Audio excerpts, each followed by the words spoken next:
अस्सलामुअलैकुम, वेलकम है आप सभी के इस नई वीडियो में। तो जैसा आप सभी को पता है कि 12th based paramedical diploma course और डी फार्म का काउंसलिंग शेड्यूल जेके बोपी ने ऑलरेडी निकाल दिया है। 20 दिसंबर से लेकर 23 दिसंबर तक आपकी काउंसलिंग यहाँ पे चलेगी। इस बीच यहाँ पे काफ़ी कन्फ्यूजन्स हैं स्टूडेंट्स के। स्पेशली सबसे मेन कन्फ्यूजन जो है वो ये है कि जिन कैंडिडेट्स ने GNM ANM और MRT की काउंसलिंग में पार्टिसिपेट किया है, क्या वो कैंडिडेट्स यहाँ पे पैरामेडिकल कोर्सेज की काउंसलिंग में पार्टिसिपेट कर सकते हैं या नहीं कर सकते हैं, और इसके साथ साथ डॉक्यूमेंट्स वगैरह क्या कुछ आपको लगने वाले, सारा कुछ मैं आपको डिटेल में बताऊंगा। काफ़ी इंपॉर्टेंट वीडियो रहने वाले हर कैंडिडेट के लिए। और उसके साथ साथ ये भी एक कंफ्यूजन है स्टूडेंट्स का कि हम अपनी रैंक किस तरह से चेक कर लें और किस तरह से हमें पता चले कि हमारी रैंक क्या है क्या कुछ नहीं है। सारा कुछ मैं आपको डिटेल में समझाऊंगा, सारे कंफ्यूजन आपके दूर हो जाएंगे। इस वीडियो को आप पूरा एंड तक देख लेना, चैनल को भी सब्सक्राइब कर देना और टेलीग्राम ग्रुप हमारा ज्वाइन कर देना, लिंक उसकी आपको डिस्क्रिप्शन में मिल जाएगी। तो चलिए वीडियो को स्टार्ट कर लेते हैं।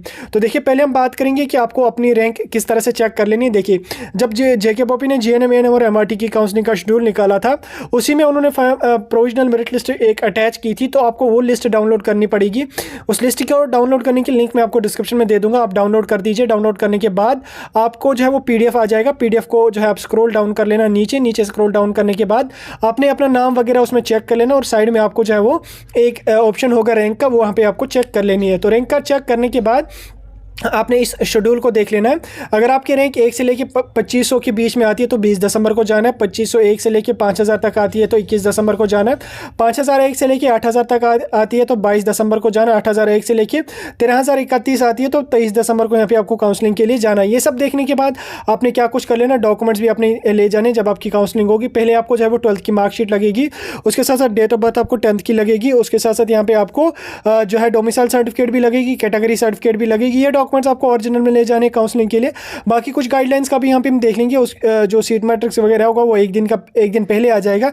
और उसके साथ साथ जो काउंसलिंग 4 दिन चलेगी, अगर किसी दिन सीट जो है फॉर एग्जाम्पल दूसरे दिन या तीसरे दिन सारी सीट्स अगर फिलअप होगी तो जो है काउंसलिंग उसी दिन खत्म हो जाएगी, जो आपको ऑलरेडी जो है पता है। तो यहाँ पे हम लास्ट वाला कन्फ्यूजन, जो सबसे मेन कन्फ्यूजन है स्टूडेंट्स का, वो ये है कि क्या 2 काउंसलिंग के लिए स्टूडेंट पार्टिसिपेट कर सकता है या नहीं कर सकता है। यानी कि GNM ANM MRT की काउंसलिंग में भी अगर आपको कॉलेज मिला है तो आप जो है वो पैरामेडिकल में भी कॉलेज ले सकते हैं या नहीं ले सकते हैं। उसके लिए यहाँ पे जो है इंपॉर्टेंट इंस्ट्रक्शंस जो आई हैं, इसमें अगर आप 5वीं इंस्ट्रक्शन पढ़ोगे, अगर आपने पढ़ी होगी, आपका वो सारा क्लियर हुआ होगा। देखिए क्या होगा, अगर किसी कैंडिडेट को गवर्नमेंट कॉलेज मिला है GNM ANM MRT में, तो वो काउंसलिंग में पार्टिसिपेट बिल्कुल भी नहीं कर सकता पैरामेडिकल में।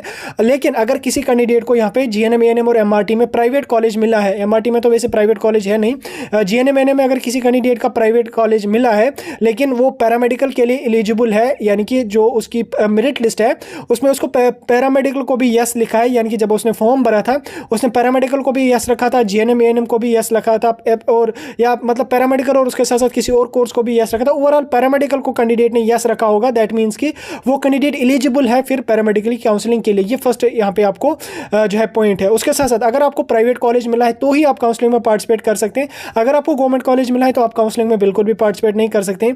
अब किसी कैंडिडेट ने पैरामेडिकल को नो कर रखा है, लेकिन यहाँ से उसको GNM या ANM या MRT में प्राइवेट कॉलेज मिला, तो वो बिल्कुल भी काउंसलिंग पैरामेडिकल की काउंसलिंग में जा नहीं सकेगा, बिल्कुल भी उसकी काउंसलिंग में वो एलिजिबल नहीं है। लेकिन अगर आपने पैरामेडिकल को यस कर रखा है फॉर्म फिलअप करते समय, और जब आपकी फाइनल मेरिट लिस्ट आ चुकी है उसमें भी आपको पैरामेडिकल को यस दिखा रहा है, तो आप एलिजिबल हैं फिर पैरामेडिकल की काउंसलिंग में। कंडीशन क्या आपके लिए रहने वाली है, एक, अगर आपने गवर्नमेंट कॉलेज आपको मिला है GNM ANM MRT में तो आप बिल्कुल भी नहीं जा सकते हैं इसमें। लेकिन अगर आपको प्राइवेट कॉलेज मिला है GNM ANM MRT में और वहाँ से आपने पैरामेडिकल को भी यस कर रखा है, तो आप इजीली इस काउंसलिंग के लिए भी पार्टिसिपेट कर सकते हैं। यानी कि अगर आप GNM ANM या MRT में प्राइवेट कॉलेज किसी कैंडिडेट को मिला है, ANM में तो MRT में तो वैसे प्राइवेट कॉलेज कोई है नहीं, GNM ANM में अगर प्राइवेट कॉलेज मिला है लेकिन पैरामेडिकल को भी आपने यस कर रखा है, तो उस कंडीशन में क्या कर सकते हैं आप बिल्कुल पैरामेडिकल की काउंसलिंग में जा सकते हैं, डी फार्म की काउंसलिंग में आप बिल्कुल जा सकते हैं।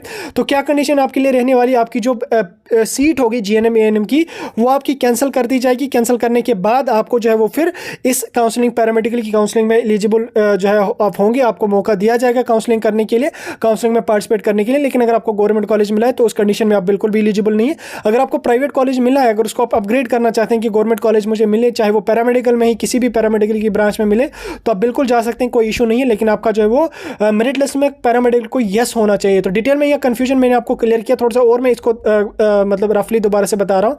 अगर आपने फॉर्म फिलअप करते समय पैरामेडिकल को यस किया है तो जीएनएम में आपको गवर्नमेंट कॉलेज मिला है तो आप काउंसलिंग में नहीं जा सकते। अगर जीएनएम में आपको प्राइवेट कॉलेज मिला है या एएनएम में आपको प्राइवेट कॉलेज मिला है, पैरामेडिकल को आपने यस कर रखा है तो आप बिल्कुल उसमें जा सकते हैं ईजिली काउंसलिंग में। आपका जो है वो जीएनएम एएनएम की सीट कैंसिल कर दी जाएगी, आप जो है पैरामेडिकल काउंसलिंग में पार्टिसिपेट कर सकते हैं। लेकिन अगर आपने जीएनएम एएनएम में गवर्नमेंट कॉलेज, जीएनएम में अगर आपको गवर्नमेंट कॉलेज मिला या एमआरटी में आपको कॉलेज मिला है तो आप फिर पैरामेडिकल की काउंसलिंग में नहीं जा सकते। सिर्फ एक कंडीशन, अगर आपको प्राइवेट कॉलेज मिला है तो डिसीजन आपको खुद लेना है, आपकी सीट जो पुरानी वाली कैंसिल कर दी जाएगी। पैरामेडिकल में आपको फिर से दोबारा से काउंसलिंग में जाने का मौका मिलेगा, आप इजीली उसमें जा सकते हैं, कोई भी इसमें दिक्कत है नहीं। तो ये था एक इंपॉर्टेंट कंफ्यूजन स्टूडेंट्स का जो मैंने डिटेल में क्लियर करने की कोशिश की। अभी आपको समझ आ गया होगा, स्टिल कोई कंफ्यूजन होगा, किसी भी टॉपिक पे आपको वीडियो चाहिए आप कमेंट सेक्शन में बता सकते हैं। बाकी हर अपडेट के लिए टेलीग्राम हमारा ज्वाइन कर दीजिए और चैनल को भी सब्सक्राइब कर दीजिए, सारे अपडेट्स आपको टाइम टू टाइम मिलते रहेंगे।